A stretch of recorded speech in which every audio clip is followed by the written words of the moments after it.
Guys, इसके पहले के वीडियो में हमने जसवंत जी के बारे में कुछ पढ़ा था, तो आज उनके बारे में कुछ आगे पढ़ते हैं। तो वीडियो शुरू करते हैं। इसके अतिरिक्त अप्रोच, सिद्धांत, अनुभव, प्रकाश, आनंद विलास, सिद्धांत बोध और सिद्धांत सार नामक 5 आध्यात्मिक विषय ग्रंथों की रचना की है जसवंत सिंह ने। संस्कृत के प्रबोध चंद्रोदय, रामचंद्रोदय कित नाटक का ब्रज भाषा में अनुवाद किया है। भाषा भूषण चंद्रालोक शैली में लिखा हुआ 212 दोहों का ग्रंथ है, जिसे 5 प्रकाशों में विभक्त किया गया है। भाषा भूषण और कुवलयानंद चंद्रालोक काव्य प्रकाश और साहित्य दर्पण का प्रभाव है। ये साहित्य के प्रधान आचार्य माने जाते हैं और इनका भाषा भूषण ग्रंथ अलंकारों पर एक बहुत प्रचलित पाठ्य ग्रंथ रहा है। इस ग्रंथ को वास्तव में आचार्य के रूप में लिखा है, कवि के रूप में नहीं। आचार्य रामचंद्र शुक्ल का कथन है।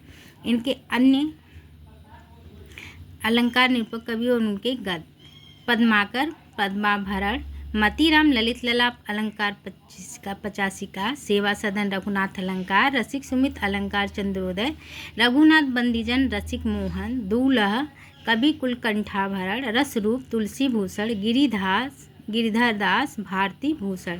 छंद निरूपक रीति कवि ये है: मतीराम वृत्त कौमुदी छंदसार संग्रह, सुखदेव मिश्र वृत्त विचार, राम सहाय वृत्त तरंगड़ी, मुरलीधर भूषण छंदोहिंद्र प्रकाश, माखन श्रीनाथ पिंगल या छंद विलास, दशरथ वित्त विचार। रीतिबद्ध काव्य एवं उनके कवि।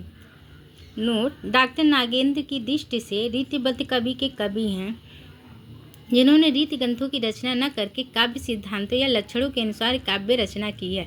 अलंकार, रस, नायिका भेद, ध्वनि आदि तो उनके ध्यान में रहे, परंतु उनका प्रत्यक्ष निरूपण इन कवियों ने नहीं किया, वरन उनको ध्यान में रखकर उत्कृष्ट काव्य का सृजन किया। ऐसी दशा में मूलतः वे कवि आचार्य नहीं हैं, इसलिए उन्हें रीतिबद्ध कवि मानना चाहिए। परंतु आचार्य विश्वनाथ प्रसाद मिश्र ऐसे ही कवियों को रीतिसिद्ध कवि कहते हैं। यहाँ पर डॉक्टर नागेंद्र के अनुसार रीतिविद कवियों का परिचय दिया जा रहा है। बिहारी लाल 1595 1663 ईस्वी। बिहारी का जन्म 1595 ईस्वी में ग्वालियर में वसुआ गोविंदपुर ग्राम में हुआ था। इनके पिता का नाम केशव राय था। इनके पिता निम्बार्क संप्रदाय के महंत नर हरिदास के शिष्य थे। बिहारी के गुरु भी नर हरिदास ही थे और ये निम्बार्क संप्रदाय में दीक्षित थे। बिहारी के बारे में अधिकांश विद्वानों का यह मत है कि ये रीति सिद्ध कवि हैं और यही सर्वमान्य है। अध्ययन के बाद ये वृंदावन से मथुरा आ गए और यहीं इनका विवाह किसी ब्राह्मण परिवार में हुआ था। बिहारी ने 1662 ईस्वी के आसपास बिहारी सतसई की रचना की है। बिहारी का देहावसान 1663 ईस्वी में हुआ था। बिहारी सतसई पर गथा सप्तशती, हालकृत भाषा प्राकृत, आर्या सप्तशती, गोवर्धनाचार्यकृत भाषा संस्कृत और अमरुक शतक अमरुकृत भाषा संस्कृत का प्रभाव है। बिहारी सतसई में 719 मुक्तक दोहे और 16 संग्रहित हैं। रत्नाकर यह संख्या 713 मानते हैं। इनके आश्रयदाता महाराजा जय सिंह थे।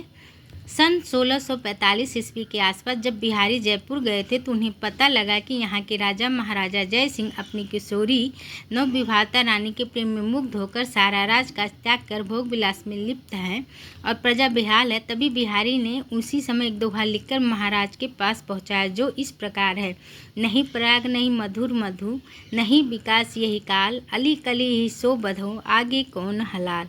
इस दोहे से दोनों बहुत प्रसन्न हुए। उसको काली पहाड़ी नामक ग्राम दिया गया और प्रति छंद 1 मुहर पुरस्कार में देने का निर्णय लिया।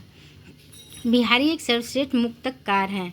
सतसई में श्रृंगारिता के अतिरिक्त नीति के दोहे का भी अद्भुत समन्वय मिलता है।